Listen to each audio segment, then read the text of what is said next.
Hey, I'm just messing with you, y'all. Welcome to another episode of Weekend Van Driller. Now, I'm gonna have to kind of keep this topic on the hush hush here, because what I'm going to talk about today is how to rob somebody legally and be a pro at it at the same time. So, take heed to that.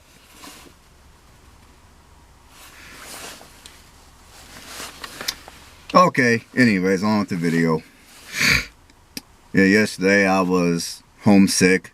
I was so sick I couldn't even get up and go to work. Basically, all I did was lay around and eat soup and drink a lot of Gatorade and piss. I ain't do much of shit yesterday. I was sick as fuck. Excuse the language, but I was sick as fuck. The only thing I did was basically go online and I watched plenty of YouTube videos, and I like to do research on different topics whenever I'm bored out my ass and really ain't got shit to do. Like yesterday when I was sick. Man, I'm still getting over it today. I feel a little better today. But anyways, one topic that I chose to research, which really it didn't involve a whole lot of research. I just chose to look into it a little further, and then I did my own analysis on it. Was how to rob people legally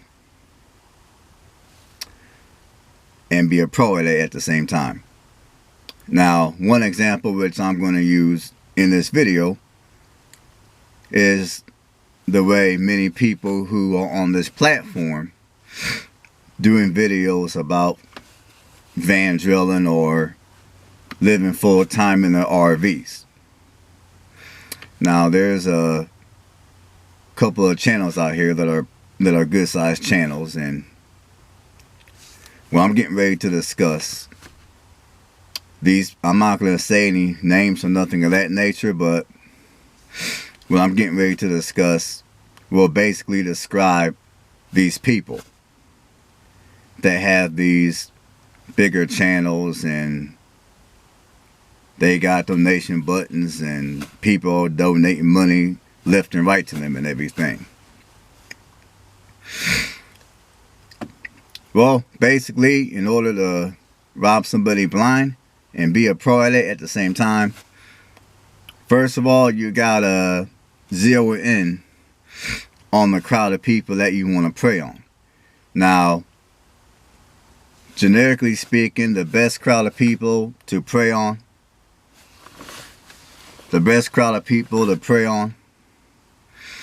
are going to be people who are either A, mentally weak, B, they might be mentally weak because maybe they're currently going through some obstacles in their life, such as a divorce. They may have lost their house, may have even got their vehicle repoed, may have lost their job, may have lost a loved one, just something fucked up like that. So, number one, you need to find a group of people that are mentally weak. And when I say mentally weak, I'm talking weak as fuck. Excuse my language again, but I'm just expressing my feelings here. So, once you find those people that are weak as fuck, the next thing you need to do is you need to zero in on what they might be looking for out of you. Like, for an example, if you're wanting to do videos about living full time in an RV, what you're going to want to do is you're going to want to make a few videos that deal directly with living full time in an RV. And basically, you're going to want to find a way to relate to the people whom you're trying to reach out to. Like, you might be like, well, back in 2008, I lost my house. Back in 2010, I got a divorce. Things got hard, lost my job, became alcoholic, whatever the case might be. Now, whether any of those scenarios may be true or not true, you're going to want to pick a scenario like that in order to grasp the attention of these weak-minded individuals that you're trying to reach out to. And then once you grasp their attention, I mean, after the first several videos of content that deals directly with living full-time in an RV, or it might deal directly with what you've been through in relation to what many of your viewers and subscribers may have been through. After you do that, after you think of, after you make a video, those type of videos, also, well, actually, before you even make your first video, obviously you're going to want to give your channel a name that's catchy. Like, you might want to give your channel a name such as NORMATIC E-Money-Matic. NORMATIC E-Money-Matic. You're going to want to give your channel a catchy name like that. And then you're going to want to go forward and make a few videos that deals directly with the lifestyle of living in an RV full time. And you're going to also want to make videos that deal as well with the struggles that you went through and how you got to living full time in an RV. And you're going to want to somehow connect yourself mentally and emotionally to your viewers and your subs, if you have any. Now, once you gain that connection, you also gain those individual people's trust. And obviously, once you get that far, obviously, I can't even speak right. Obviously, they're going to like your content. Because if they didn't like your content, they wouldn't be giving you their trust and all that kind of good shit. So once you get them hooked onto your content and you gain their trust and they feel that they're able to they feel it when they watch your channel, they're living their life through what you're putting out or something of that nature, if that makes any sense, then you go on to the next step. Now the next step is going to be your RV is going to start having issues. Your RV or fan will start having issues. Now, rather any of the issues that you claim to have are true or not, you're going to want to play the fuck out of that shit. Like, if your engine blew up and you had to get a new engine, you're going to want to sit down and make, I'll just throw out a number, at least 5 videos talking about how your engine blew up. If you're able to, you're going to want to have pictures of your van on the tow truck. You're going to want to have pictures of the mechanic that you go to for your engine to be serviced. And once again, you may decide right there and then that the vehicle you have is a piece of shit and you're not even going to fuck with it. But just tap into the emotions of these weak-minded individuals who want to donate money and shit.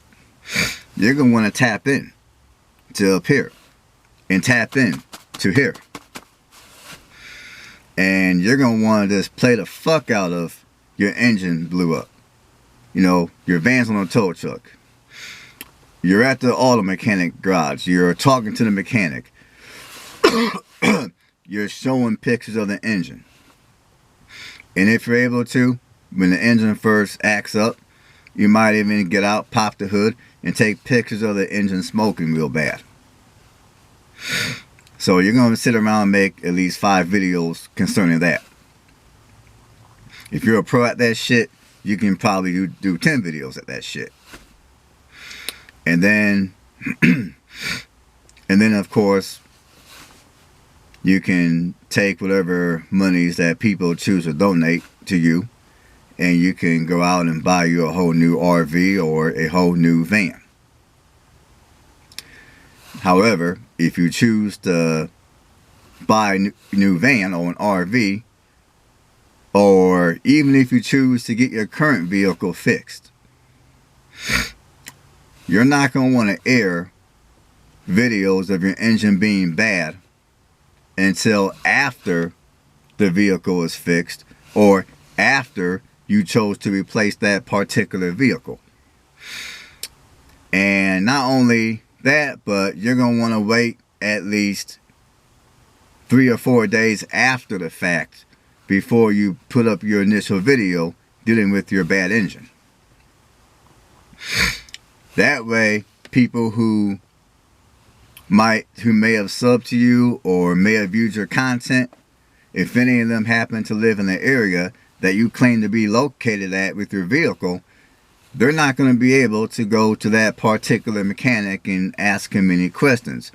They're not going to have, it's going to make it a lot harder for those people to verify whether you're being truthful or you're handing them a bunch of bullshit. So anytime you have an issue with your vehicle, if you want people to donate to you, do not put up the initial video dealing with the problem with your vehicle until at least 2 to 3 days after you have left that garage, or you have chose to ditch the vehicle and replace it. I mean, and with that being said, if you choose to replace your vehicle, obviously you're not going to want to make a video showing the insides and the outsides and everything about your new vehicle until at least a week after you have chosen to ditch your old vehicle for whatever reason. Now, when it comes to your new vehicle, there's people out here that, shit, they might wait for several months and then claim they got a new vehicle. I mean, they might sit around and make a month's worth of content dealing with their old vehicle. They might make a month's worth of content in a matter of, I don't know, 5-10 days or some ridiculous shit. And then, I mean, and right when they're making that content, they have, most likely, they have already purchased that new vehicle. But they're not going to show you the video of their new vehicle until a month after they have purchased that vehicle. Now, there's people out here that do that type of shit, and I'm pretty sure many of you all been taken by those kind of people. So I'll just leave it like that. So anyhow, after you come up with a little sob story about your engine blowing up or whatever the case may be, and people start donating money left and right to your account, I mean, obviously, before you even get into this whole YouTube business, you're going to want to already have some sort of a donation fund set up to where the money that people donate goes to your PayPal, and then the money from your PayPal will go directly into your checking account. So you're going to want to have all that banking shit set up before you even get out here in the road. I mean, yeah, before you even get out here on the road. So, okay, moving forward. So, okay, you're on the road. You're living your life in an RV or a van full time. And something happens to your vehicle, whether it may be true or not true. It doesn't really matter, because all you really give a shit about is getting some free money that you don't have to go work a job for. So, you got your money, you got your vehicle fixed or replaced. So, what do you do next? Well, you go back to making a few videos that matter, for lack of better terms. You go back to making a few videos that deal with living the van drilling / RV life full time.